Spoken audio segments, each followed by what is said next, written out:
Now, the governor of the Russian city of Belgorod says that 2 children were killed and several people injured as a result of a Ukrainian strike on the city centre. A residential area is said to have been hit in the city, which is about 80 kilometres or 50 miles north of the Ukrainian city of Kharkiv. It comes a day after Friday's massive bombardment of Ukraine, the biggest of the war so far. Ukraine's President Zelensky says at least 39 people were killed in that attack when 150 Russian missiles and drones were launched at cities across Ukraine. The bombardment has been overwhelmingly condemned at an emergency meeting of the UN Security Council. Many countries said hitting civilian infrastructure had violated the international rules of war. Let's speak now to our reporter Zana Bezpiatchuk, who's in Kyiv for us. Can you just talk us through those attacks on Friday on such a huge scale, weren't they?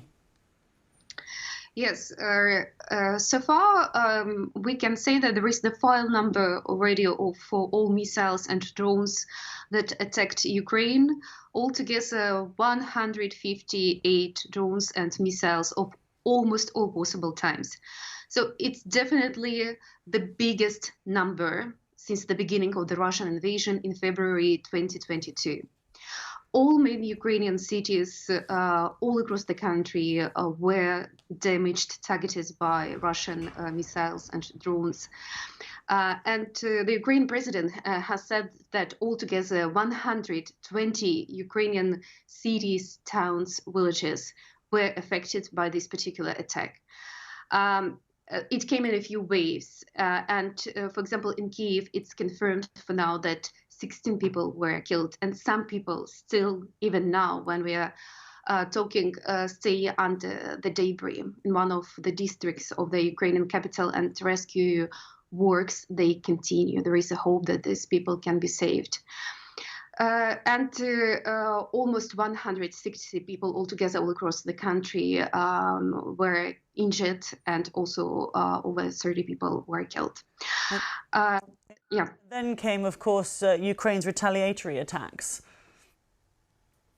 Yes, and far in advance, before this large-scale attack on Ukraine, the Ukrainian military intelligence said it very clearly that if Russia attacks Ukraine on a large scale during the winter, with the goal to disrupt infrastructure, first of all, power stations, and if it attacks also the civilian population in the Ukrainian cities, which happened actually. So then there'll be the retaliation, there'll be the response. And for now, Ukraine relies mainly on combat drones. We got the reports from Russia that also the missiles were launched against the Russian territories overnight on the 30th of December.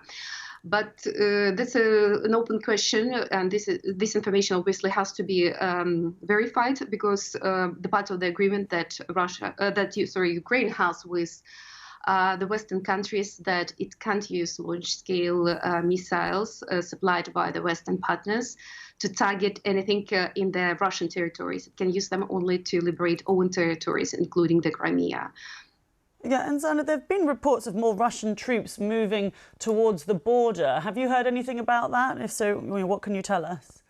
I tried to verify this information from Ukrainian sources. So far, it's not confirmed. Some reports of Russian build-up on the borders, they come time from time over the war, and especially during the winter season, as we saw it at the beginning of this year, 2023, in January, February. So I think we just have to observe for now. And obviously, Ukraine relies overwhelmingly on the sources in the British and US intelligence organizations just to get the accurate assessment what is actually happening on the borders.